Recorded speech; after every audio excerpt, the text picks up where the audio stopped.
Seifert with MobileBurn.com, and today I'm taking a look at the Pantech Burst for AT&T. The Burst is a new 4G LTE smartphone for AT&T, but it's an entry-level model, so it comes in at a price tag much lower than what we've come to expect from other LTE devices on the market. Despite its low price tag, though, it still has some impressive performance and impressive specifications, so let's take a quick look. For starters, what we've got here is a 4-inch Super AMOLED WVGA screen, so we've got 480 by 800 pixels of resolution. Since it's a Super AMOLED, colors are extremely bright and vibrant and very punchy, as we might expect from Super AMOLED displays that we've seen in the past.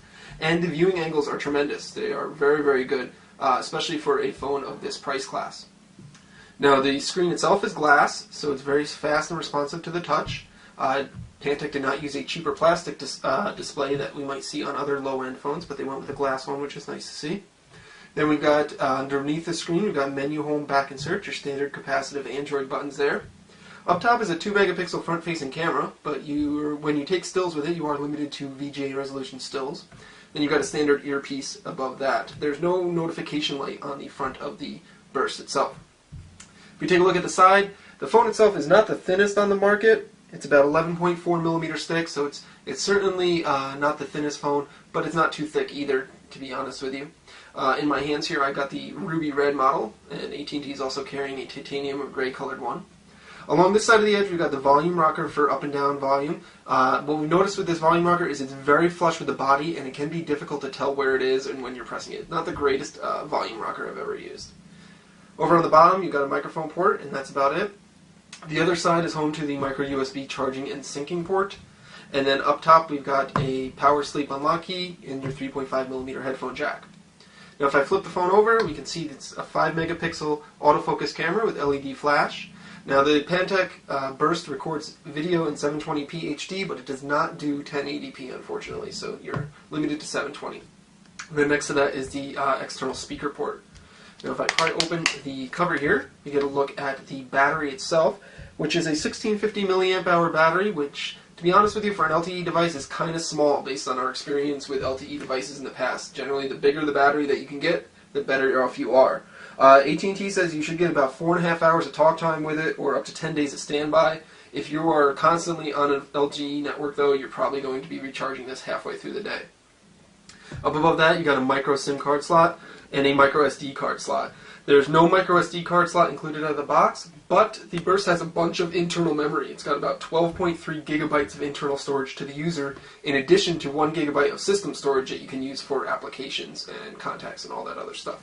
Now, the Pantech Burst runs Android 2.3.5 Gingerbread with Pantech's custom user interface. It's the same user interface we saw on the Pantech Pocket last year for AT&T, and very similar to the one we saw on the Breakout for Verizon. It's fully skinned. So you got this particular version has 7 home screens. You can pinch to zoom out to see the home screens. You've got a custom app launcher here that's side-scrolling, much like Samsung uses in its TouchWiz phones. And then if you scroll down or pull down the notification tray, you've got various quick access settings. And Pantech has added a few more than you normally see. So you've got 2 rows of them, which is nice to see. Easy, quick access to those. The rest of the interface, Pantech has skinned much of the apps. Your messaging application is skinned slightly, so it's a little bit different color than standard Android. The browser is slightly skinned, and the email client, stuff we'll look at a little bit later, is slightly skinned. Now, powering the Pantech Burst is rated at a 1.2 gigahertz dual-core processor and 1 gigabyte of RAM.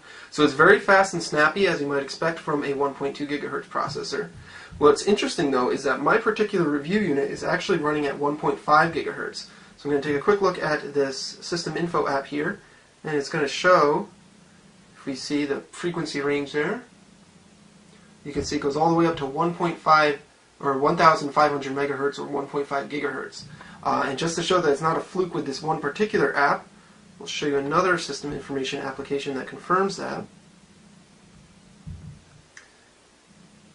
And you can see here it's saying 1.5 gigahertz.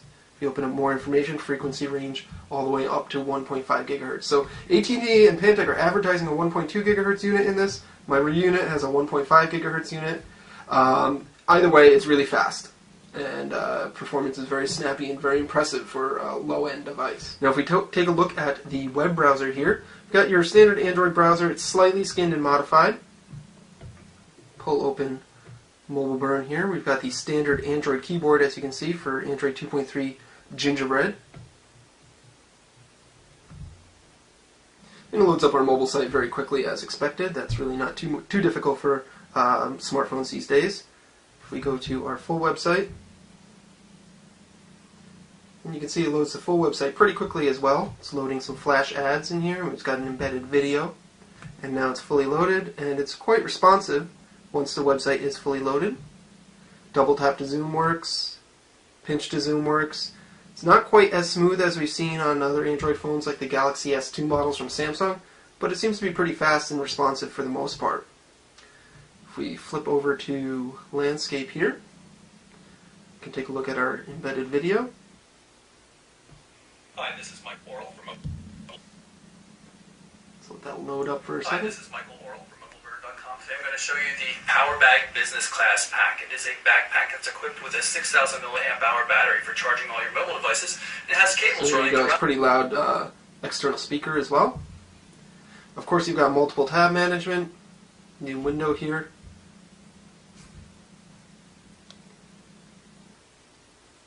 And then you can bounce between the windows that you have open. Now if you look at the Pantech email app, it's got a slightly modified version of the standard Android application. So you've got a custom user interface skin here that matches the rest of the Pantech interface. Let's take a look at some formatted text. So it features formatted text and colors and such. You can pinch to zoom in and out on your messages, which is nice. However, double tap to zoom does not work. And it does take a little bit to reflow the text there, so it's not the fastest in reflowing the text. Otherwise, it's your standard Android or your standard email application that we see comparable with many Android devices. Not the best that we've seen before. We tend to like the Motorola email client a little bit better than others, but it works and does the job pretty well. Of course, you also have the standard Gmail application available, so you got your standard Gmail app there. If you take a look at the applications that are pre-installed on the Pantech Burst, you've got a number of applications. You've got a unit converter, a compass, a document viewer, different clock tools, a couple AT&T apps over there. It's a family map, code scanner, Amazon Kindle's pre-installed.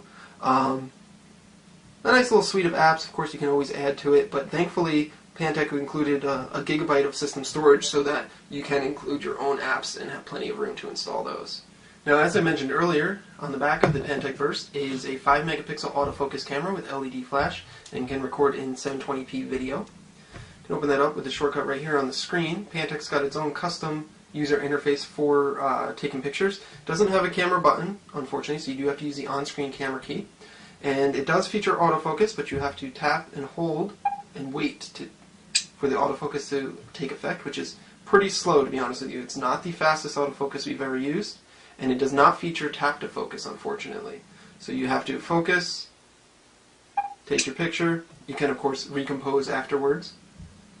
You can switch to the front-facing camera here. So you've got the 2 megapixel front-facing camera. And there are some options here for customizing your photo. You can do a couple camera controls there. If you take a look at photos that we just recently took, jumps us right into the actual Android default gallery here. And so here's the photo that we just took. We can pinch to zoom. We've got fairly good lighting in here, so the image did come out pretty well. Lower lighting is going to have a little bit of an issue, and the flash tends to blow things out, as many LED flashes do.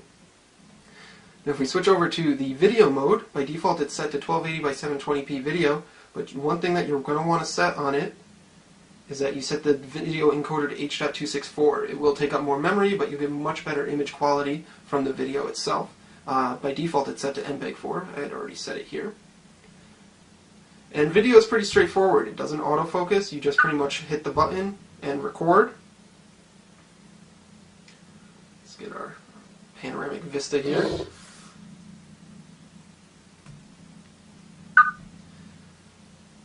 And then you can get a preview of your video right away. And record.